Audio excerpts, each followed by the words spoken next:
Good morning, my name is Bearcat, and this is Tabletop Game Shop Simulator. So in today's episode, I'd like to continue the discussion on writing lore in games.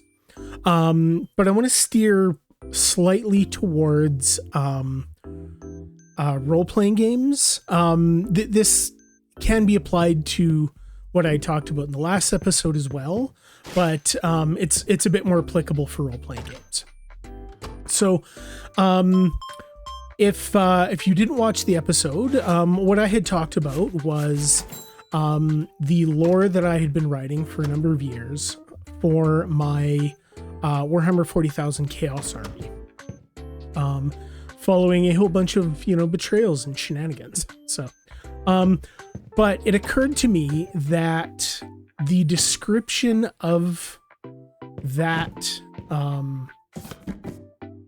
those events, the description of me writing all that lore might have made it come across as if there was like actually something of quality written. So it might have come across as being really involved, really daunting. A lot of me like researching the lore of Warhammer 40,000 and finding ways to fit my army into the universe. And that really didn't happen. So what I told in the video of the lore, there's a little bit more to it, but like that's kind of it. And so today I want to specifically talk about the difference between what I call background versus backstory. And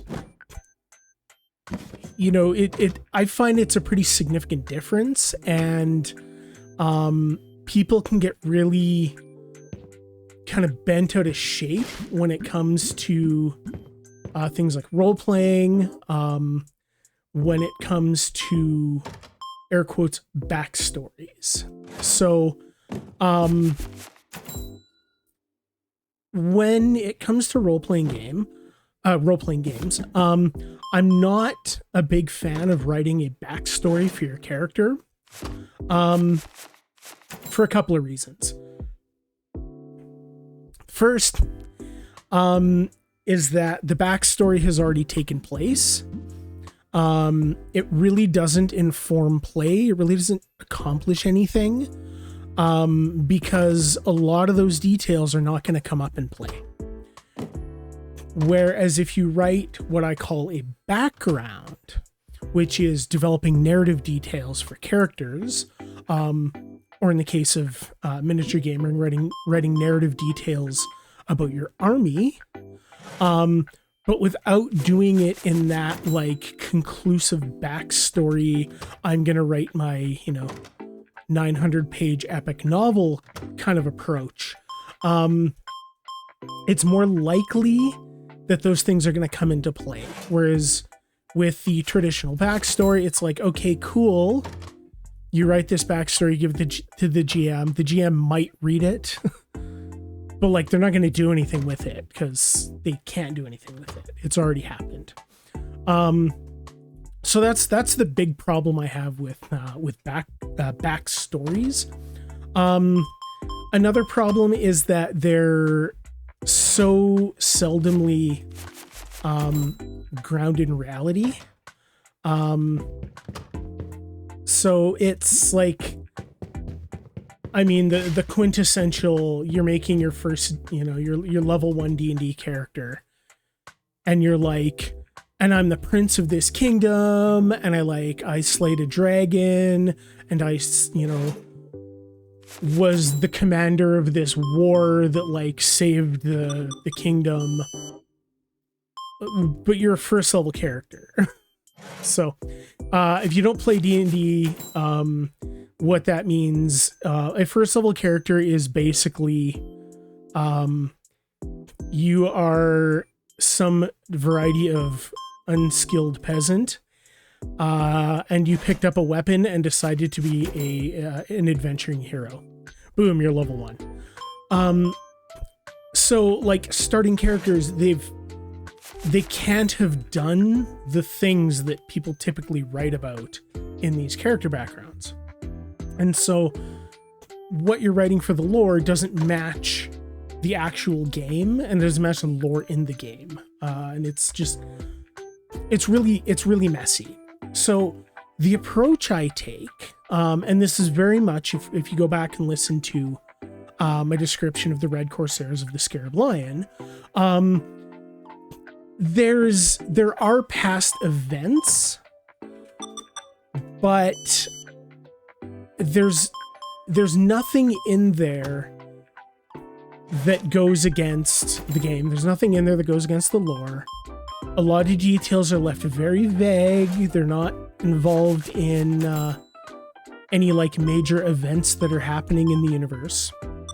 When it comes to a role-playing game, it's a lot more obvious when you do this versus writing that backstory. So you might write about, who's your character? What was their childhood like? Was there an inciting event that led you to become a player character? But more importantly, it's like, how is your character going to respond to things? What kinds of decisions are you gonna make? What kinds of values do you have?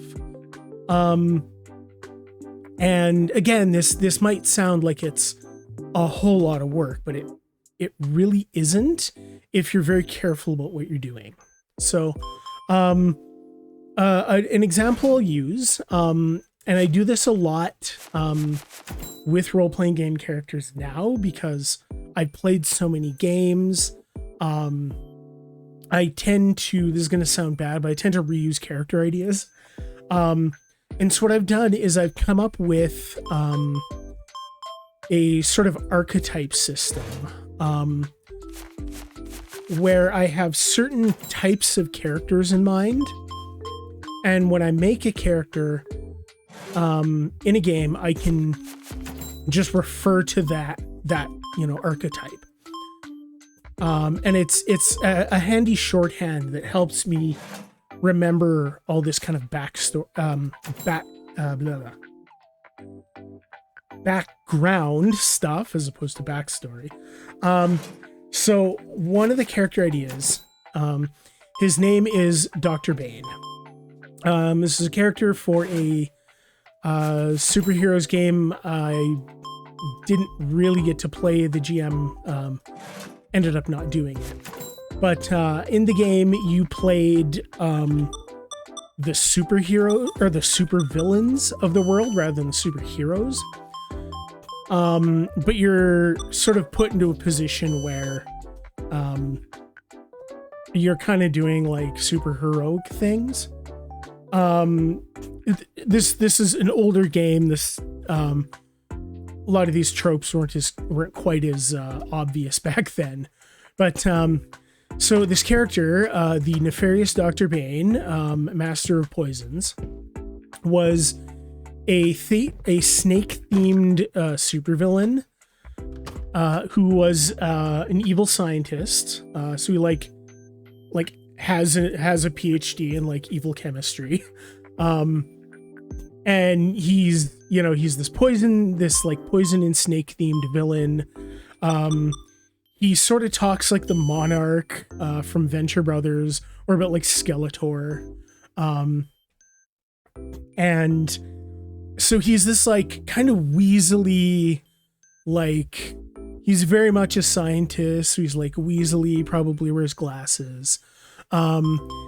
And his arch nemesis, the Antibody, who's just this like hulking, square-jawed, like pretty boy hero, just could just beat the snot at him without any trouble. So Dr. Bane is a little bit like not in the face kind of a character. And so talking with the friend of mine who was going to run this game, we developed who this character was going to be. And he went from, this world-renowned, dangerous science villain, scourge of the world kind of thing. And then he went through a bad divorce, and he lost his Bane lair in the settlement, and so now he's living with just this horrible roommate. And he's just a giant meek loser. And it's quite funny that the one of the kind of vocal what's the word? Vocal inspirations is the Monarch. Because I think I made this character either very, very early on in Venture Brothers, or even before I saw it or before it was created. So he ends up kind of being very much like the Monarch, which is really unintentional, but it's a really good way to kind of channel the character. So I will be right back after I stock up, and then we'll continue. All right, I'm back.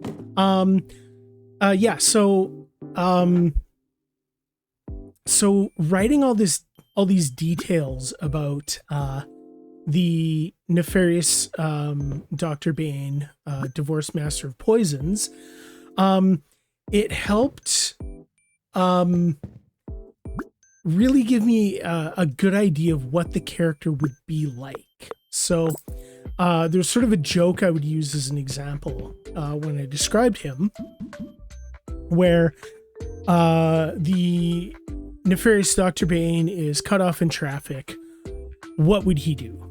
And so by establishing who this character is, he's this kind of unhinged, quick to violence, but a huge loser, and very insecure supervillain. These help inform me. So if Dr. Bane is cut off in traffic, I don't have to write a background and all these things that aren't actually going to come up in gameplay or, tell me anything. What I can instead do is, describe who the character is and kind of how he would behave. And so what this does is, we go to the scenario, Dr. Bane is cut off in traffic. What would he do? He's probably going to pull out, his acid gun and, melt the person's car. Or he might, take down their license plate, and then go about a campaign of torture in which he probably poisons the guy. Or, he loses his mind and maybe he sets off a giant poison cloud and just poisons everyone around him to try and get to the guy who cut him off. So it's it really helps give me these ideas of who is this character? What is he going to do? How is he going to behave? And, what kind of shortcuts can I make when it comes to playing the character? Now something else I want to do today is I really, really, really, really want to get some silver demons. So, I'm actually going to go ahead and queue up a second box, because with my luck, this is going to take some time.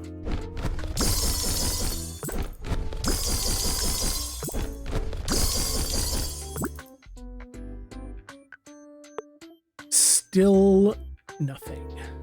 Awesome. Yeah, so with very little information, for, when it comes to the backstory, we know Dr. Bane is a supervillain. We know he's divorced. We know that his archenemy is the antibody, and he's just gonna break Dr. Bane's jaw constantly. But that's sort of it. That's all there is for the background. There's one more detail. Due to his villainous ways, He doctored the divorce proceedings so that he has at least joint custody of his daughter. Which, you know, leads to all sorts of hilarious things, because of course, what would Dr. Bane do if he loses in court? He's probably going to try and, you know, poison his horrible ex-wife. But his horrible ex-wife is so used to being poisoned by him over the years, she's built up an immunity to all his poisons, so he just has to deal with her. So that's the like only other kind of background or like backstory detail, is he has somehow secured some custody rights with their daughter. So there aren't these like complex plot details that, you know, happened off screen and aren't going to matter. Everything I've described for Dr. Bane informs how he's going to behave in play. And they also create plot hooks for things that could happen, like his horrible ex-wife, you know, trying to change his like visitation weekend or something, or like, you know, interfering with his ways. Now maybe he has to take his daughter on a, you know, superhero or supervillain, you know, mission. Not the best. But if his horrible ex-wife says anything about it and like goes to her lawyer, he's gonna poison her lawyer, so she won't be able to like make any, you know, any accusations stick. I've opened a box of demons and still have not gotten a silver model. This is driving me kind of crazy. So I can go ahead, put this stuff away, and then go ahead and move on to the next day. But yeah, so it's like all this stuff leaves me with, you know, like funny lore about the character that helps inform how I would play him. And if I wanted to write any more narrative information about his history, I would have an idea of what that would look like. So if we go back to the Red Corsairs, although it's a little bit more kind of history heavy, just because of the difference between role-playing games and miniature games, the same is true. You know, there is a story that I've told with the Corsairs, but nothing's really tying my hands. Nothing is preventing other things from happening. A lot of the details in that narrative have been left unexplored, so that if I want to explore them later, maybe I can. If I were to play a game and want to come up with some sort of narration for that game in that scenario, that could be perhaps one of the previous events of the previous events that the Red Corsairs have been involved in, because lore in 40K is so kind of loosey-goosey when it comes to time. Yeah, I can go back, I can explore some of those details, and I can do that with games I am playing. So I'm not tying my hands with things. I'm leaving doors open, and I'm sprinkling in just enough detail that I know who the character of that army is. And, you know, similarly, you know, it might inform how the army plays. But yeah, if I have those like scenario opportunities where I can tell a story about a battle I'm actually fighting in the table, I can incorporate that into the history and the lore of the army in a far more active way than if I just sat down and like wrote a novel. Because no one's going to care about that novel, and all of those things have already happened, which is less interesting and less compelling than if they happen through gameplay. So another example of this background versus backstory issue is my old Star Wars character, who is she's the daughter of a smuggler. She at some point so she's the daughter of a smuggler, so she, when things come up in gameplay that require her to have skill or knowledge or contacts or something in the smuggling world, even though she is not as a character class a smuggler, I have a narrative explanation for those things. So we had this really hilarious B plot in the campaign I was playing in, where a bunch of the players were trying to become Mandalorian. And so they're like trying to impress a bunch of Mandos, and like they had to learn the Mandalorian language and all this other stuff. And our ship captain was a Mando bounty hunter because of originality. I was actually officially the ship's mechanic. I was the mechanic and like low key the astrogator, as that was the role the character had served when she was working with her father, who was a smuggler. So being the daughter of a smuggler, we figured it made perfect sense that I like probably knew like at least beginner level Mando, So, me and the pilot, these guys are like, the rest of the party's off like being tryhards and trying to be cool and hedgy. And like me and the captain are like sitting in the cockpit of the ship, and we're like talking trash about them in Mando.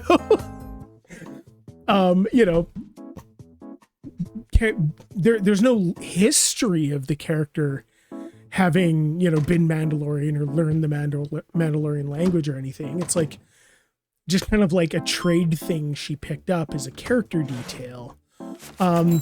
So we were able to incorporate that into the game, and it was really, really funny. The little bit of like history that the character had was her inciting incident for being a player character. She was they had this family friend who was an arms dealer, longtime family friend. Something happened, and I left this completely open, and I'm actually very happy the GM ended up incorporating it, because I guess he really enjoyed running with this. But something had happened, and this arms dealer friend of theirs had like landoed them, and he had sold them out. And so he sells them out to the Empire. Her father is arrested. She's able to escape and go on the run. And so one of her character motivations is, trying to find information about where her dad is being held, potentially so she could spring a rescue mission.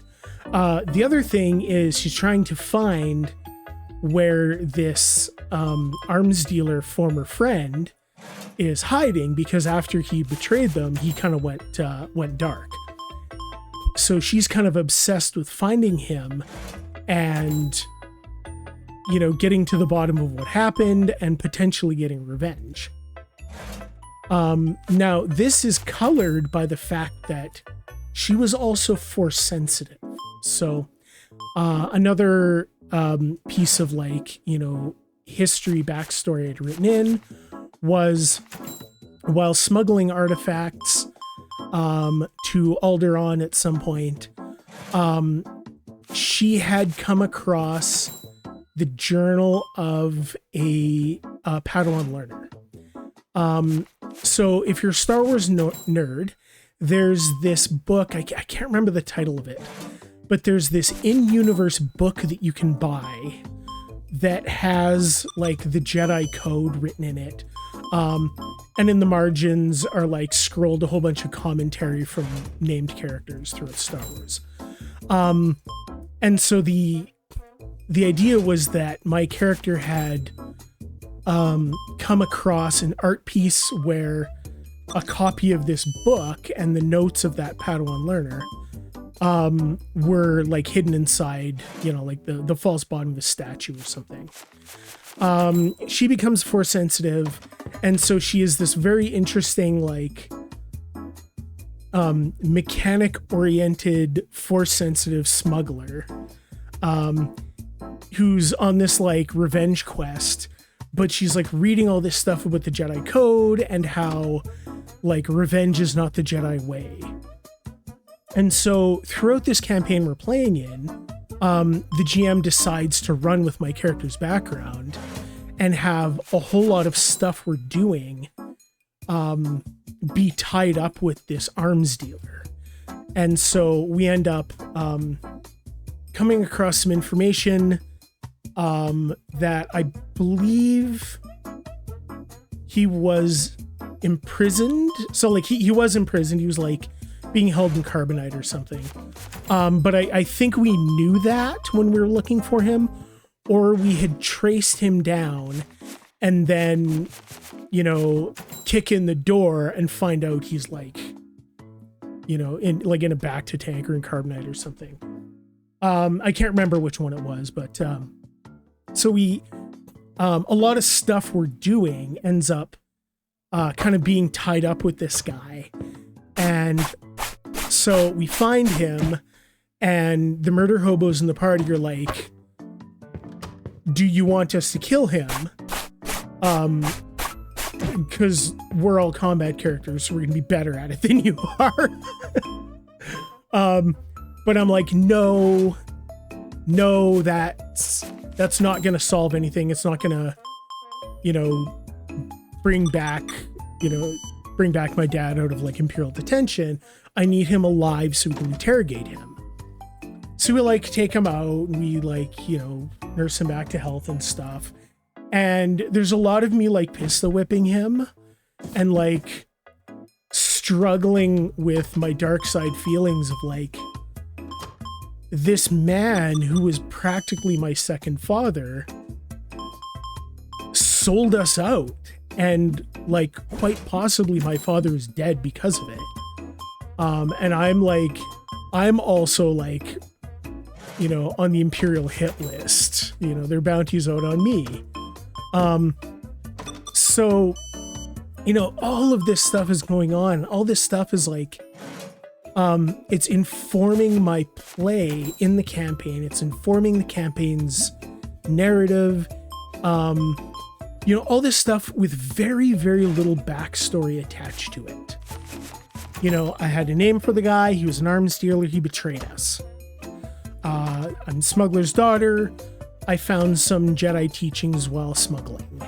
And then, not Jedi.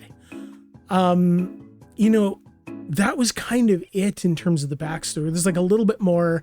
I just had this cool idea of like, when the character was like a newborn, like possibly days after being born, they're in a gunfight. Her parents are in a gunfight, and her mother is shot and killed. That's a little bit more terminal than the rest of it. The rest of it was all left a little bit more vague, but hopefully that kind of shows what I'm talking about. With that difference between writing that more complete terminal narrative and writing background details that you can draw on to tell a narrative in play, and just do more interesting things with. I do the same thing in freeform online role-playing that I've done. Again, focusing on, who is the character rather than what is the character's backstory. Because again, the backstory's already happened. That's not interesting. What's interesting is what comes out of the role play. And to do that, I need a better grip on who the character is. So I'm going to cut here and top up the store, maybe open some more demons, try and break this curse. And I'll just sort of like kind of conclude my my thinking on this backstory versus background topic. So I will be back shortly. All right, and I'm back. So I'm gonna need some more guardians as well. Yeah, so hopefully this is shown that you don't need to write, you know, when I talk about, you know, writing lore for an army or you know, writing about a character for a role-playing game, you don't need a lot of complexity. You don't need a whole novel. It doesn't have to be this whole involved thing. Lightning Witch. It can be as simple as just leaving yourself some breadcrumbs, giving yourself enough detail that you can go in and write or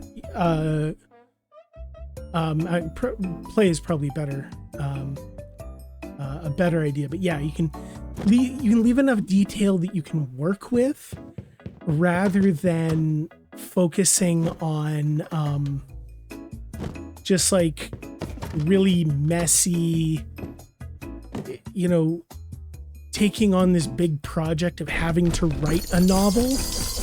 That's not what writing for a character should be, in my opinion. And it's not what writing army lore needs to be either. It can be a lot more simple than it looks. So we've got a bunch of guardians I can put together. Let us continue on our task to find silver demons.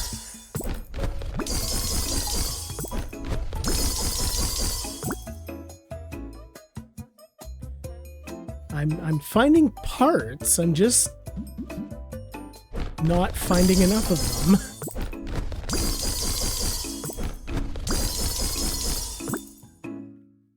Okay, this is starting to get ridiculous.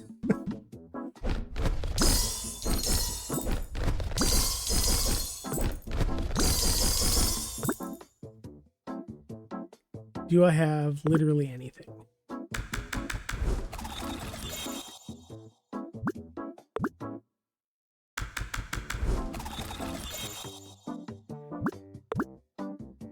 This is absolute madness that I'm not pulling enough parts to unlock a silver demon. This is absurd.